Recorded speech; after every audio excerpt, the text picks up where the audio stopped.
From the moment I could understand my father's words, I realized that he had always dreamed of a son. He repeated so often that he wanted to continue the family business, that he would like to pass the baton to someone. But instead of a son, he got me, his eldest daughter, Jennifer, and younger sister, and perhaps that's why my father, despite his favor for me, always treated my success as something secondary. He saw me as more of an assistant than an heiress. But Jennifer, it was as if she wasn't interested in this world, a world where my father was great and I was just his shadow. Dad was a damn good ophthalmologist, and this further reinforced his dreams. He had such big ambitions. When I was about 5 years old, he opened his first eyewear store. I remember that day clearly. Everything seemed new and unusual: the smell of fresh paint, the shiny display cases, the glow that came from the glass shelves where expensive frames and lenses were displayed, and Dad's proud smile when he cut the ribbon. There was a dream burning in his eyes, to become a person who is remembered. His store was like a small step, but for him it was a leap into a new life. Over the years, Dad's business grew. He was persistent and relentless, and gradually he built a real empire out of a small store. First, he took out a loan, opened a lens manufacturing plant, and before we knew it, his chain of stores had spread throughout the state. I remember my sister and I were sitting in the car, and he was in his business clothes explaining to us that the next thing is the international market, and that all our efforts will lead to the fact that one day we will have a store in every country in the world. I was only 10 at the time, and I didn't understand the seriousness of those words, but I felt it was important. It wasn't just a business, it was his life, his heart and soul. When I entered high school, Dad's company was a real empire. There are already 30 stores across the state and a high-tech manufacturing facility, and every day I watched him control everything. In the evenings, I often sat in the office, surrounded by textbooks, or helped in one of my father's shops. Every morning, when the clock on the wall was just beginning to count down the beginning of a new day, I took my backpack with determination and went there, into a world that was both alien and native to me. Time in these stores, among customers and ledgers, seemed imperceptible. Every day after school, I went to one of Dad's shops, learning everything I could: how to deal with customers, how to manage inventory, how to keep basic accounting.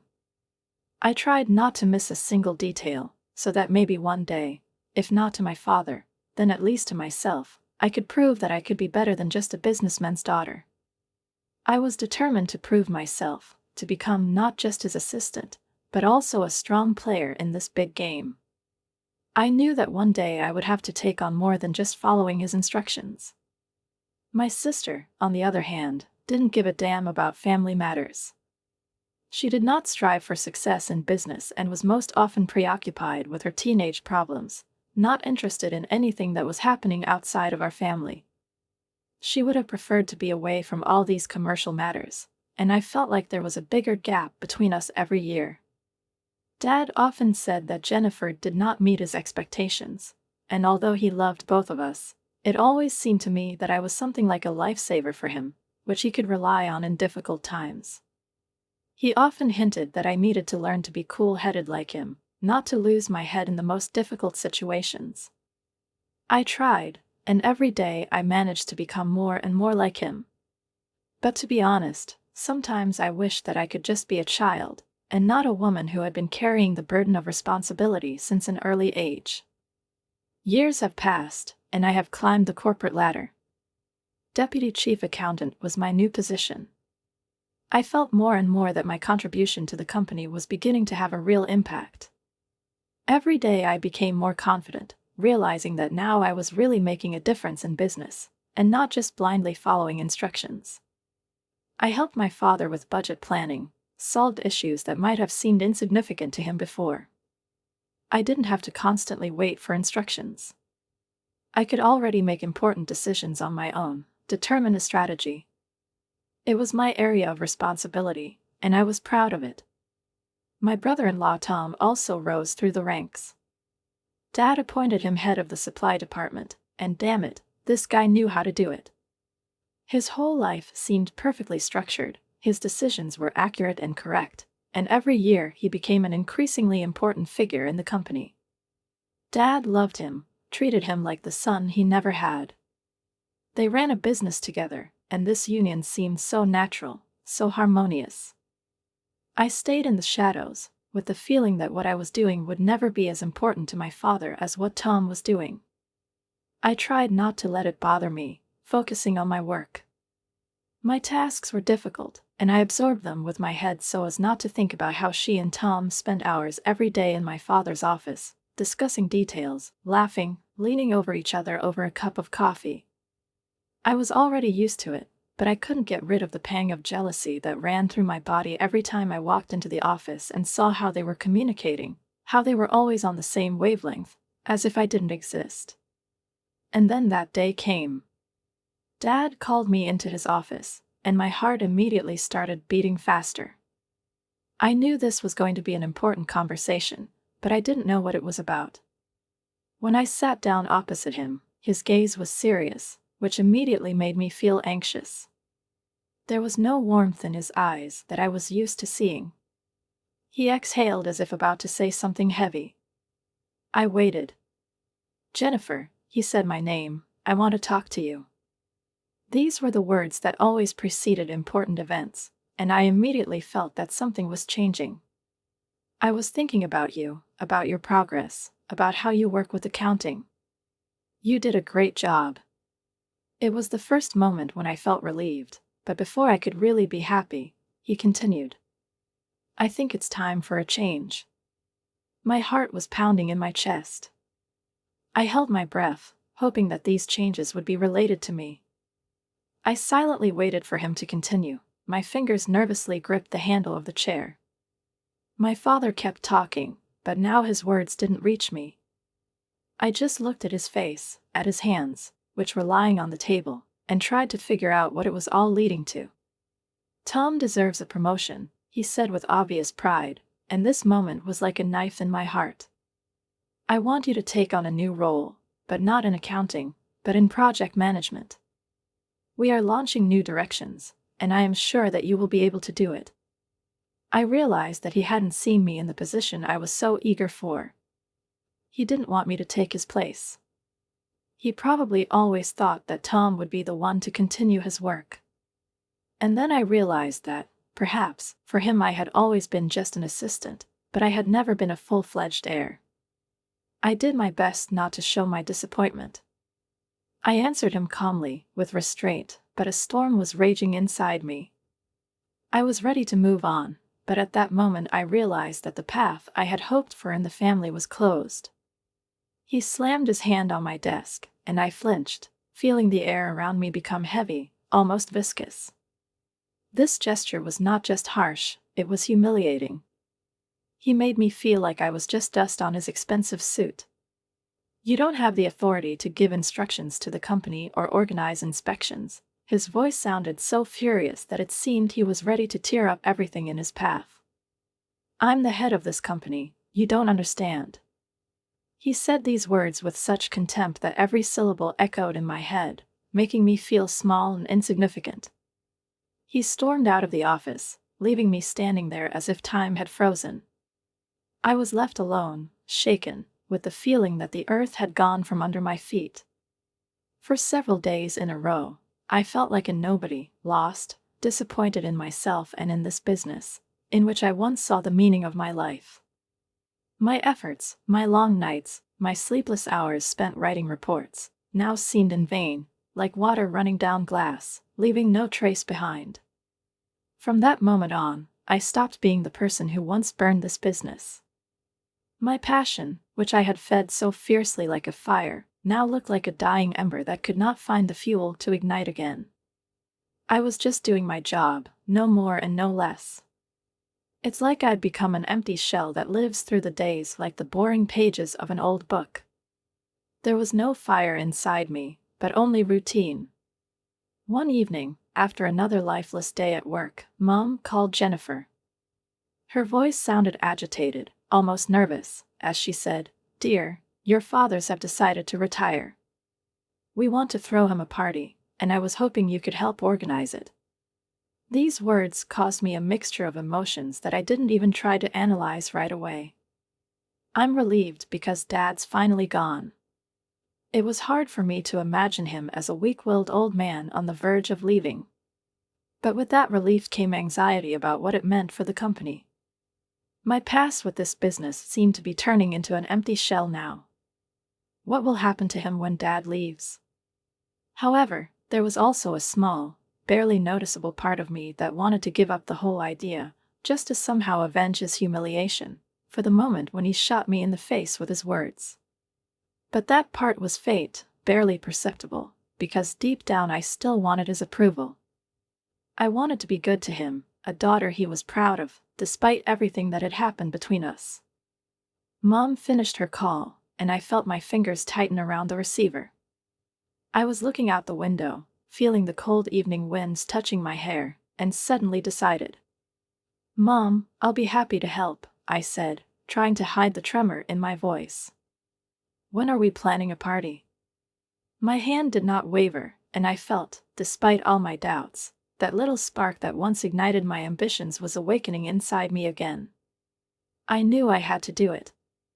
I had to organize this celebration as if it was something more than just a formality. I needed it to get back not only his approval, but also my own inner peace. I wanted to argue, to shout the truth from the rooftops, but looking at Dad's happy face, I couldn't bring myself to do it. There was pride in his eyes, which was stronger than any desire I had at that moment. I knew it was my struggle, but I couldn't step over that inner barrier. I swallowed hard and nodded, forcing myself to smile. It was terribly painful, because I knew that this evening I would not get what I had been waiting for, recognition. When night fell and my father came on stage for his speech, my spirits lifted. Maybe now, finally, he will understand how much I have invested in the company, how much effort and soul I have given to this business. Maybe he recognizes my role in organizing all this huge machine that turns thanks to all his decisions. But his words, full of emotion, spread in the hall like warm honey. "Family is everything," Dad began. His voice was trembling, and I noticed how his face filled with light as he said these words. I couldn't help but feel that he was sincere. "And tonight, as I prepare to leave the company I built, I am full of gratitude for the support you all have given me." I smiled, but something inside me snapped. He was talking about everyone, but he was hardly thinking about me. Or maybe I was wrong. I was waiting for him to say my name right now, that it was me, his eldest daughter, who played a key role in the creation of this company, in its current success. But instead, Dad continued, "I am full of hope for the future. I hope that this company will continue to flourish for future generations." His words seemed so majestic, and at that moment I wanted to explode, but I forced myself to keep my face. "He didn't name me. My role has remained unnoticed." And then came the words that I could neither understand nor accept, and that's why I decided it was time to pass the baton. I felt the blood drain from my face, as if the ground was slipping away from under my feet, leaving me in a void. That was the moment when everything suddenly collapsed. My dreams, my struggles, they were all just an invisible shadow against the background of his words. I straightened my back, but the pulse in my ears was like a loud thump. My whole life, all this hard work, all those years of struggle and hope, suddenly seemed empty and unimportant. He was passing the baton, but to whom? I waited for him to say, "To you, my daughter," but those words never came out. Tom was standing next to him, his face calm, confident, and I felt all this happening even more pressing on me. "Tom," Dad said, and it was like a knife in the back. "You will be my successor. You will continue to build and develop the business." I froze. My lips tightened, and I felt the pain go deeper than ever. Tom, my husband, my son-in-law, who always seemed to be in the background, turned out to be the one who got everything. His face broke into a smile, and he stepped forward to stand next to Dad, ready to take this load. It's like my body is immobilized. It was the moment when I realized that my whole life was just a preparation to give way to someone else. Dad passed the baton not to me, who since childhood taught herself everything she knew how to do in this business. Not to me, who drew graphs at night, looked for ways to optimize costs, thought about every step on the way to success. He handed it all over to someone who, despite all his abilities, had never lived this business the way I did. I looked at Dad again, and I read pride in his gaze, but not for me. There was no place for me in his eyes, and that was the scariest thing, to realize that I could have been someone, but I didn't. I clicked, check, now the big boss, isn't it? And hung up before she could answer. My bags were packed and my resignation letter had already been emailed to the HR department. I didn't look back. There was no point in staying. I left the city, I left without any affection, without regrets. A few hours later, I found myself in another city, which has now become my new home, a place where I could start all over again. It wasn't easy at first. I got a junior position in a large auditing firm. The work was difficult, and I felt everything inside me tense up as I immersed myself in new tasks. But I gave myself to her because at that moment I had no choice. I couldn't afford to give up, I couldn't afford to be weak.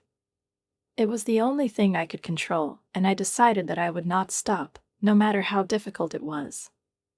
I didn't have to please anyone but myself. All attempts to be a good daughter, a good assistant, a good employee are a thing of the past. I was just me now, and that was enough. Years have passed, and I have gradually climbed the corporate ladder. I earned a reputation as an experienced and dedicated auditor, and the firm began to trust me with increasingly complex and interesting cases. I felt that I had achieved what I was striving for, but there was nothing in the success that connected me with the past, with that old world from which I had so quickly and decisively left. And even though work took up most of my time, I wanted more, something that would help me really get back to myself. And then one day I found a dance studio next to my apartment. It was like meeting an old friend who had returned from the past. Dancing became the source of strength and inspiration that I lost when I was absorbed in corporate life and forgot about myself. In these classes, I felt like something inside me was being released, as if I was returning home to those parts of myself that were once buried under layers of commitment and ambition. Dancing became something more than just a hobby for me. It was my personal freedom, my individuality, returned to me with renewed vigor. For a long time, I hardly spoke to my family. It was not something conscious, but rather a natural continuation of how everything happened in my life. I called my mom from time to time, of course, but our conversations were short, formal, nothing more than an exchange of news. We kept our distance, and maybe it was better for both of us. Moving away from everything that connected me to the past, I tried to start a new path. I didn't want to be the daughter that everyone remembers from the old images. I wanted to be myself, just a woman who stands on her own 2 feet and doesn't look back. "Please, Jen," she begged, "think about your niece or nephew. You wouldn't want them to grow up without a father, would you?" I felt a surge of anger building in my chest. This manipulation didn't touch me anymore. I realized a long time ago that Sarah would use any means to justify her husband, and this sentimental request was another attempt to shift the blame on me. "Your pregnancy doesn't change the fact that your husband is a fraud," I said, holding back my rage to keep my emotions at bay. I spat. "Now leave before I call the police." Sarah stood in front of me, motionless, but her face was already starting to turn red with anger. She exhaled, and her demeanor instantly changed. Her face contorted with rage, and she started screaming, insulting me, causing a scene right there on the street. Passers-by began to stare, and several people pulled out their phones, filming what was happening. I felt my stomach clench with shame, but I decided that I would not give her the pleasure of seeing my fear. "I've had enough," I said, coldly and confidently, not looking at her furious face. I turned around and went inside, leaving her screaming on the sidewalk. It's been a month since Sarah's unexpected visit. I immersed myself in my work, trying to forget about the whole ordeal, which seemed to be never ending. I started the most difficult project I could find, an audit for a large company that required care and attention to every detail. It was difficult to work, but I couldn't afford to be distracted. It was a way to get rid of the memories that haunted me after that stress. But fate, as it turned out, had other plans. One evening, when I was going through some files for a particularly difficult check, there was a knock on my door. I wasn't expecting any visits, and for a moment the thought flashed through my mind that it was Sarah who had returned to continue her threats or speculations. I frowned, got up from my chair, went to the door and opened it. But what I saw shocked me. There was a man standing on the threshold whom I did not expect to see in my life. It was Tom, my ex-husband. His face looked tired, and his eyes were red, as if he hadn't slept for a long time. He stood there, hesitating to enter, and I, in turn, stood undecided, not knowing what to do with this unexpected appearance. "What are you doing here?" I asked, feeling my heart tighten. Tom was silent, and then, as if gathering his strength, he spoke.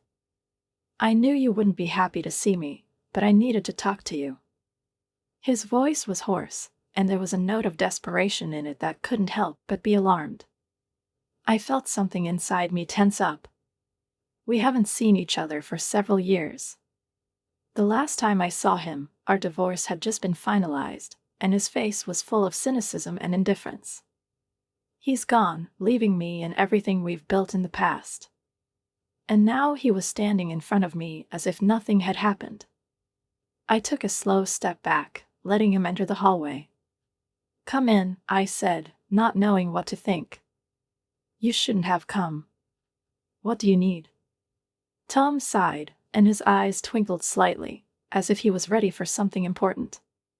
When he entered, he closed the door behind him, and it seemed to me that everything around him froze. He stood in the center of my apartment like an alien element, like a memory that haunted me. I was tempted to save the company by proving once and for all that I was capable of handling this task. It was tempting, and the thought that I could finally get the recognition I had been looking for so long made my heart beat faster. I could be the one who would save the company, who would take responsibility for its future, proving to everyone, first of all to myself, that my efforts were not in vain. It was a chance that couldn't be missed. But suddenly, like a flood, the whole past came flooding back to me. I remembered the looks of disappointment when I was born the wrong son, which my father always wanted. I remembered how he rejected my ideas and efforts countless times, how easily he handed over the board to someone who was not just his chosen one, but also part of this very family that I was unconsciously trying to build around myself. He's calling me incompetent and stupid, and maybe there's some truth in those words. For so many years, I've been trying to prove myself by investing everything I could in the company, and I've been discarded as an insignificant addition. Now that everything was falling apart, they came to me with a request to save them. To save their company, to save their legacy, to give up everything I built for myself, for something that never really belonged to me. I looked at them, at my father, at Tom, at their people. I really looked at it. Despite the current crisis, they were still rich. They had the money, they had the resources. It wasn't about survival, it was about my father's pride. About his legacy. He always lived for this, not the opportunity to provide for us, but so that his name would remain in history as a creator, as a great leader. There was no place in his eyes for anyone other than himself, his great name, and his ambitions. At that moment, I made a decision. No. I refused. That was my answer, and it was as firm as ever. I'm not going to save them. I will not again become the one who gives everything so that they can continue to live in their world, in which there is no place for me as a full-fledged member of their great family. I was no longer ready to continue their game, which always included my patience and their expectations, but did not acknowledge my efforts and sacrifices. I turned to this past, to this demand to return all that I had given.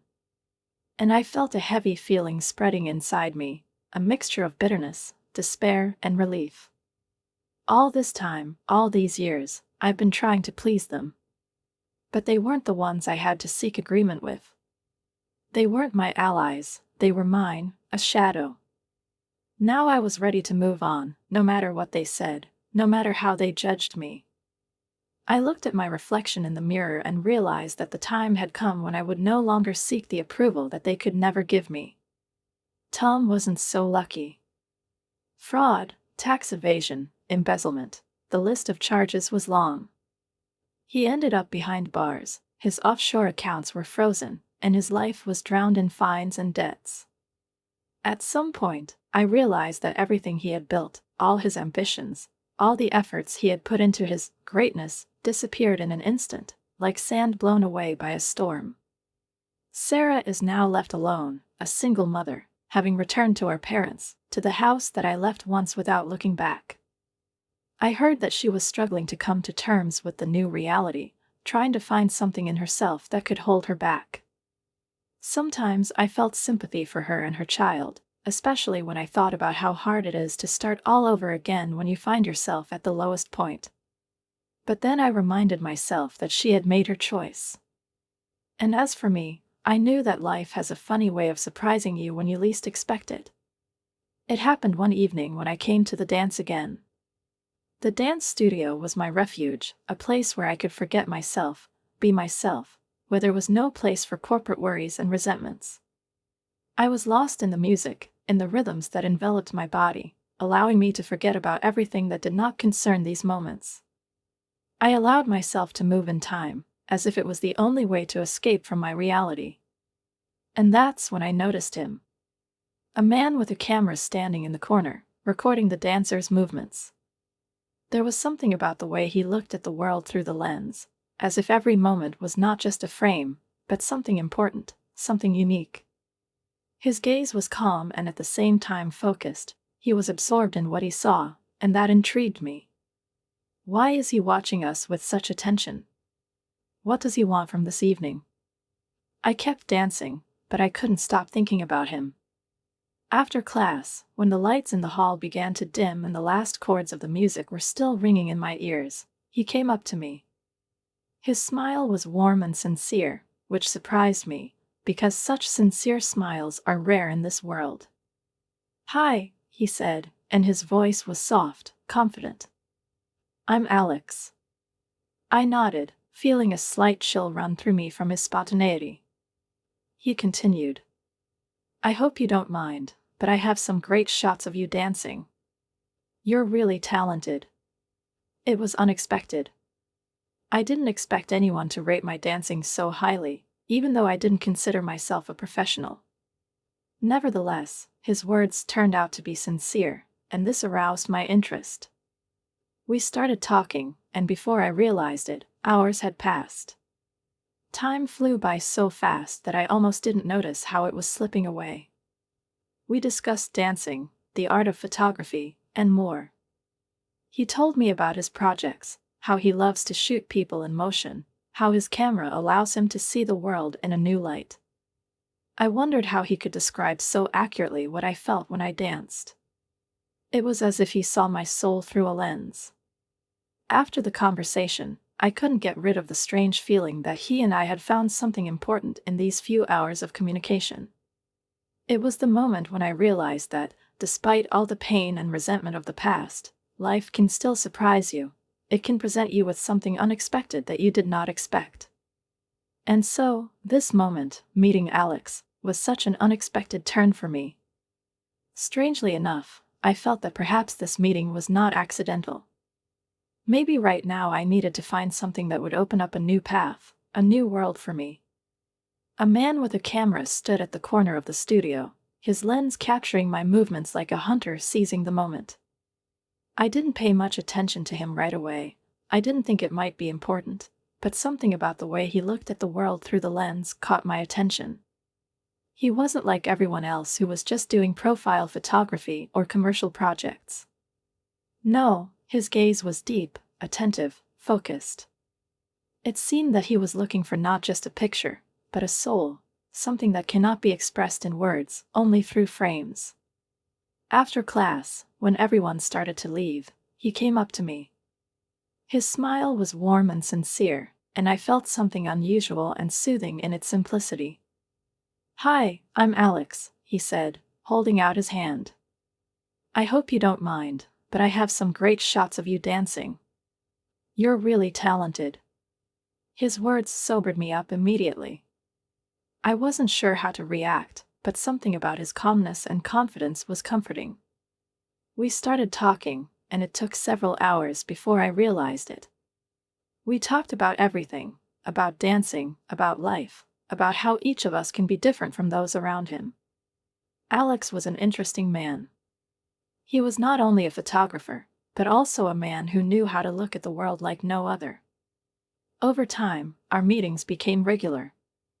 He filmed me from a variety of angles, showing me new perspectives, helping me open up and look at my life in a new way. I no longer felt like I was just a part of someone's story. I started looking for myself again, looking for the woman I had long forgotten. And, most importantly, I was learning to let go of the past. Alex wasn't a part of that past, he was the one who opened the door to a new life for me. But one day he offered me something more than just shooting. He said he had an idea for a big project, a series of images reflecting female strength and vulnerability. He wanted me to become a part of it, so that my dancing and my story would be recorded in his works. I agreed without hesitation. It wasn't just an offer, it was a chance to be heard, to be noticed, to truly be yourself. The project has become an important stage in my life. Every picture, every pose, every look through Alex's camera revealed new facets in me, new dreams. I didn't feel like I had to prove anything anymore. I wasn't trying to please my father, I wasn't trying to return to the world that offended me. I was free. One day, after we finished shooting another episode, we were sitting together having lunch in a small cafe next to the studio. Alex looked at me with that sincere smile, and I realized that for a long time he had become something more than just a photographer for me. We were silent for a while, and then he said, "You know, you are beautiful not only in your dancing. You're beautiful in the way you've learned to be yourself. And this is much more important." I didn't know what to say. But then, at that moment, I understood. I've learned to let go, stop seeking approval, stop striving to be someone they want me to be. I was myself, and that was all I needed to be happy. I looked back at all those years, at all the mistakes and pains that I went through. And despite all that, I was grateful. Because now I knew that real success was not about money, not about recognition, not about passing exams, and not about proving something to someone. True success is learning to be yourself and allowing yourself to be loved for it. And at that moment, I realized that I had finally found my way.